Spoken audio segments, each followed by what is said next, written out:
Paragraph 4, books are a source of comfort for us.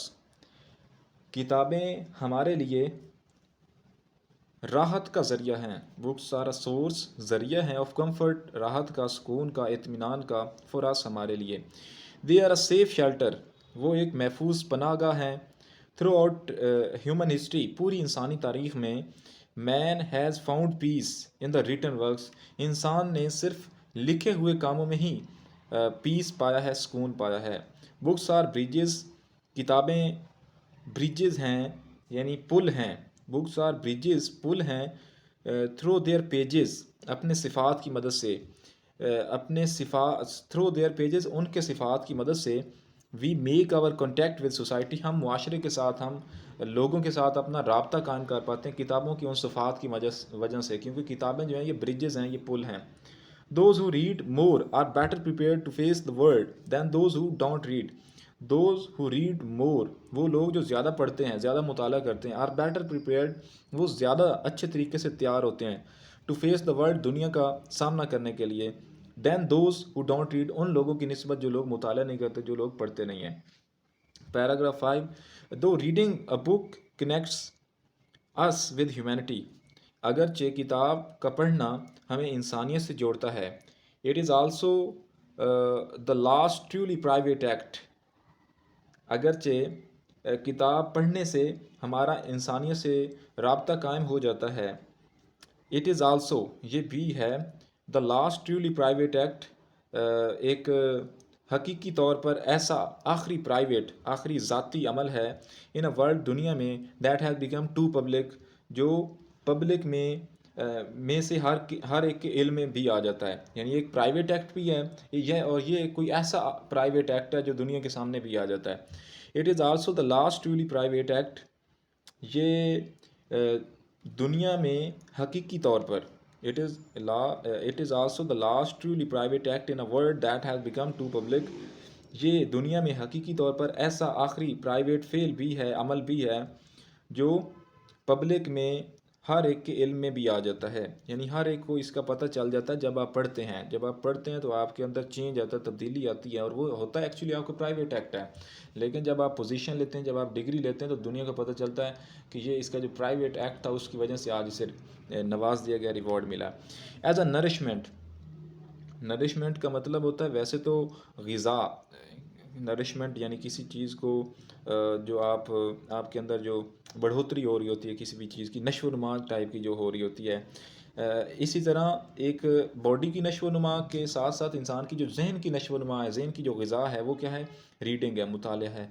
As a nourishment for the mind, जहन की ग़िज़ा के तौर पर, इट इज़ स्लो फूड, ये एक आहिस्ता से खाया जाने वाला खाना है, इन अ वर्ल्ड, दुनिया में, given over to fast food, लेकिन जब आप इसे एक्सप्रेस करते हैं तो ये एक फ़ास्ट फूड बन जाती है। यानी जब आप पढ़ते हैं तो आहिस्ता आहिस्ता चीज़ों को समझते हैं, लेकिन जब आप उन चीज़ों को पुट करने लगते हैं, पेपर देने लगते हैं या बोलने लगते हैं, तो उन चीज़ों को वो एक फ़ास्ट फूड बन जाती हैं, फ़ास्ट फूड के तौर पर आप उसे इस्तेमाल करते हैं। सोच की नशो नुमा करने वाली शय की हैसियत से, सोच की नशो नुमा, नरिशमेंट करने वाली शय की हैसियत से, ये दुनिया में देर से पकने वाला खाना है।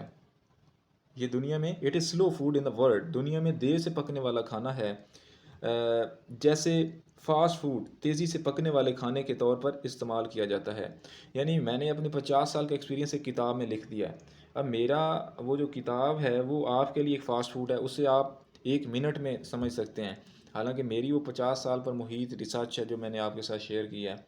लेकिन एक इंसान उसको 1 घंटे में पढ़कर, 1 घंटे में फ़िल्म देखकर उसको समझ जाता है, तो उससे उसकी ज़हन की जो नरिशमेंट है वो एक फ़ास्ट फूड की तरह होगी। और फिर आगे फ़र्दर उसको भी, वो आगे जब मज़ीद चीज़ों को, किताबों को पढ़ेगा, तो उन किताबों को भी उसे टाइम देना पड़ेगा। लेकिन जब उनको निकालेगा या बात करेगा या पुट करेगा, तो वो उसके पास फ़ौरन से आइडियाज़ आएंगे। यानी किताब को समझना या किताब को लिखना ये एक स्लो अमल है, लेकिन उसको पढ़ना, उसको समझना और उसको एक्सप्रेस करना एक फ़ास्ट अमल है। जैसे स्लो फूड का मतलब है जैसे आप खाना बनाते हैं, देसी खाने होते हैं, कितना टाइम लेते हैं। फास्ट फूड जैसे ये बर्गर वगैरह, ये फ़ौरन से तैयार हो जाते हैं, तो ये अमल है। आगे जी, ब्लॉग्स, ब्लॉग यानी ये नेट के ऊपर जो आप बड़े बड़े आर्टिकल्स लिखते हैं, इसमें टेक्स्ट मैसेजेस, ये जो आपके सॉफ्ट में मैसेजेस होते हैं, एंड ई बुक्स, और ये जो आपकी इंटरनेट के ऊपर जो सॉफ्ट बुक्स मौजूद होती हैं, इलेक्ट्रॉनिक बुक्स इन्हें कहते हैं, ब्रिंग रेलेवेंस, ये भी कोई रेलेवेंस लेकर आती हैं किताबों के नज़दीक, यानी थोड़ा बहुत उसका ताल्लुक़ लेकर आती हैं, थोड़ा बहुत टेस्ट किताब वाला लेकर आती हैं, ब्रिंग रेलेवेंस एक ताल्लुक़ लेकर आती हैं, एंड इंस्टेंट ग्रेटिफिकेशन, और एक बर वक्त जो आपको ग्रेटिफिकेशन मिलती है, इत्मीनान मिलता है, वो सारी चीज़ें ये वाली भी लेकर आती हैं। Much as newspaper and magazines do, बिल्कुल इसी तरह से जैसे अखबारात और रिसाले एक इंस्टेंट ग्रेटिफिकेशन देते हैं, यानी मखसूस website, text messages, electronic book काफ़ी ज़्यादा हद तक अखबारात और रिसालों की तरह का ताल्लुक़ और फौरी इत्मीनान मुहैया करते हैं। बट हाउएवर, लेकिन ताहम इम्पोर्टेंट सच फॉर्म्स आर, अगरचे ये सूरतें कितनी भी अहम क्यों ना हों, they endure only as long as the stuff they are printed on, वो इतनी ही ये सिर्फ़ तहरीर की ही शक्ल में बरकरार रहती हैं, यानी ये कितनी ही अहम क्यों ना हो, ये लंबे अरसे तक तभी ज़िंदा रहेंगी अगर इनको प्रिंट फॉर्म में लाया जाएगा। यानी इलेक्ट्रॉनिक चीज़ों पर या मैसेजेस पर वो एक इंस्टेंट तो ग्रेटिफिकेशन मिल जाएगा, लेकिन लॉन्ग टर्म उनका वजूद ख़त्म हो जाएगा, आईटी के अंदर एरर आ सकता है, आपका डाटा करप्ट हो सकता है। लेकिन जो किताब के अंदर जो टेस्ट उस मैसेज का, उस कंटेंट का, उस सारी चीज़ का होगा, वो ऑनलाइन में नहीं होगा। ठीक है, तो वो ये बेसिकली कहना चाह रहा है। But however important such forms are, अगर चाहिए कितनी ही अहम चीज़ें क्यों ना हो, they endure only as long as the stuff they are printed on, ये सिर्फ उसी सूरत में इंड्योर रहेंगे। इंड्योर का मतलब होता है लंबे अरसे तक और हमेशा हमेशा तक ज़िंदा रहना। Only as long as the stuff they are printed on, जितनी जितनी जल्दी या जितने बेहतर तरीके के साथ वो सारा कंटेंट प्रिंट फॉर्म में होगा। The comforts of books defy time and break borders, जो किताबों की राहत है, जो किताबों का सुकून है, ये आपके ये जो बॉर्डर की, यानी जो वक्त की कैद है, या आपके जो सरहदों की कैद है, इससे बरी होती है, इसको वो तोड़ देती है।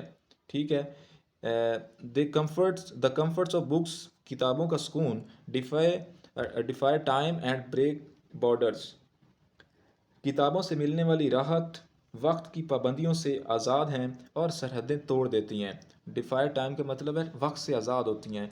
आप 100 साल पुरानी भी किताब उठा के देख लें तो उस पर वक्त की पाबंदी नहीं है, 100 साल पुरानी है तो आज भी उसका कोई ना कोई टेस्ट होगा। इसी तरह इंडिया के अंदर अगर लोग नहीं जा सकते लेकिन किताबें जा सकती हैं, और बॉर्डर को भी वो तोड़ कर पढ़ी जा सकती हैं, यानी बॉर्डर अगरचे सख्त हैं, आना जाना मना है, उसके बावजूद किताबें पढ़ी जाती हैं। और किताबों के अंदर वर्थ इतनी होती है, वैल्यू इतनी होती है कि बॉर्डर से पैदा होने वाली नफरत को भी किताब तोड़ देती है। बॉक्स के अंदर क्वेश्चन है, why does the author use the term fast food, author ने फास्ट फूड की टर्म क्यों यूज़ की है, इसको एक्सप्लेन करें, और साथ स्लो फूड को भी एक्सप्लेन करें। It takes a long time to write a book, यानी किताब को लिखने में ज़्यादा वक्त लगता है।